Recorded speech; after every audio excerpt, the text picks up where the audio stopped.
Destiny series has so many fans all over the world, and today's video exactly about this game series. Destiny 2 The Witch Queen makes the strongest first impression of any expansion from developer Bungie to date. It delivers the most memorable campaign in the series, and its story is the best thing Bungie has ever written. Ironically, this makes it more difficult to review, but today I will try my best to give you the best possible review. Grab snack and let's ride. These games have seen a lot of turbulence, with a rocky launch in 2014, a rocky sequel in 2017, and design hiccups throughout. There have also been glowing periods, but they've all been in service of fixing past mistakes, rather than building something better down the line. So Destiny has always been a series about potential and faithful players who continually hoped for something genuinely great around each corner. It brings plenty to the table that the more recent expectations, while still serving up the same unmatched trademarked Bungie feel, weren't able to quite deliver on. The new campaign has a cohesive story that not only pays off those long established story treats, but flashes out Savathun to be more than just the sister to the Taken King, Oryx. She's wrought with her own desires and literally goes to the end of the earth to accomplish them. In her way, of course, is our guardian, ready to stand and fight for the light and the remnants of humanity. And while it's clear that the Witch Queen must be stopped by any means necessary, that means that we once again find ourselves towing the line between light and dark, and what the preventable powers at be ready are, and who might be in control of them. There are moments while legendary difficult oversteps into frustration,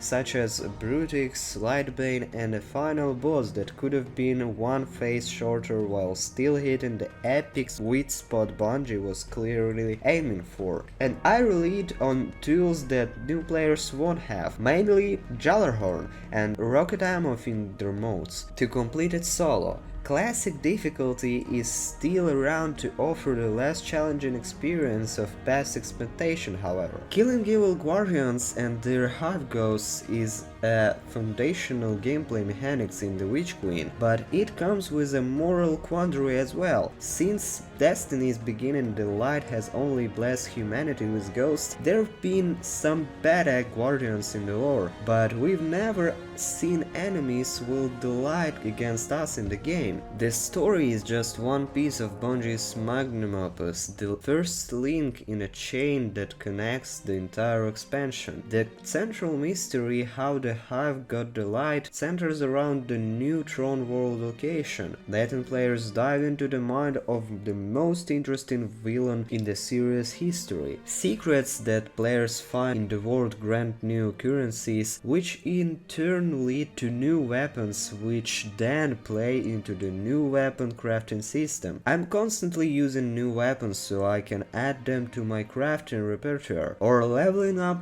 weapons I've already crafted to improve them further. The Witch Queen is the first major expansion to feel less like a reaction and more like a proactive step forward. While exploring the mysterious new Throne World, players will encounter strange secrets, hidden pathways, and most importantly, the Lucent Hive, new enemies that have the same light power as the guardians we embody. These new light bearers will use supers, grenades, and even resurrect themselves if you can't find your way to their goals and crush them quickly enough, adding yet another layer of moral quandary to the player's already stacked plate. If we can allow ourselves to destroy the very thing that give us our powers, are we any better than those that seek us out? Questions like these and the enemies and levels that pose them are what make the Witch Queen campaign worth playing for anyone. Whether you're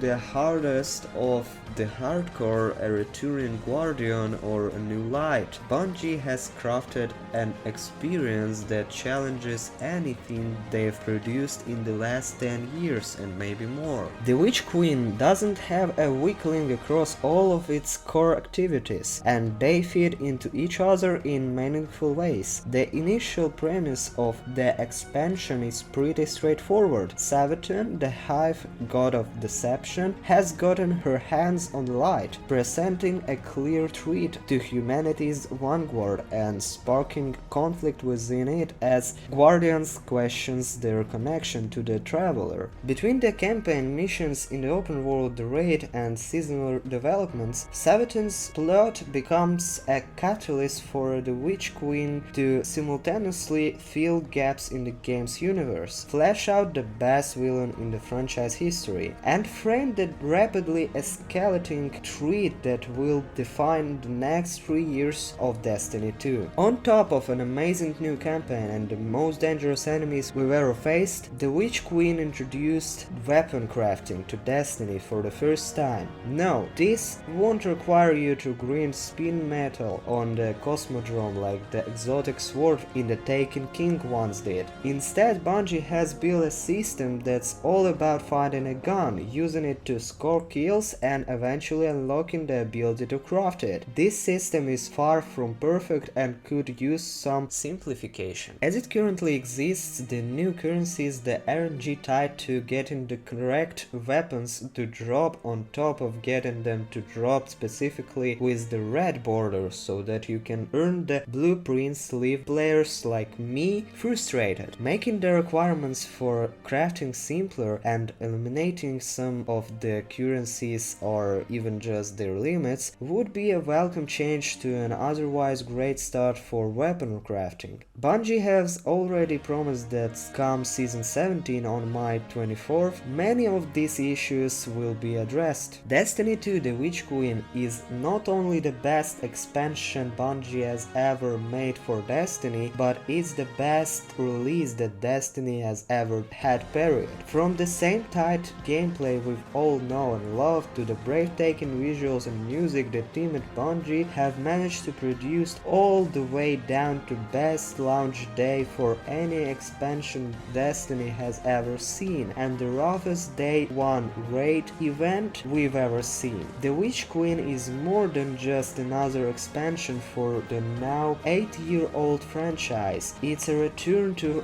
form for Bungie that I, as a lifelong fan dating back to the marathon days, never expected to see. My biggest concern now is whether Lightfall can live up to what the team has been able to accomplish here. So summing it up, if you ever wanted to try Destiny 2, now is the best time. Thanks everyone for watching this review on our channel. Subscribe.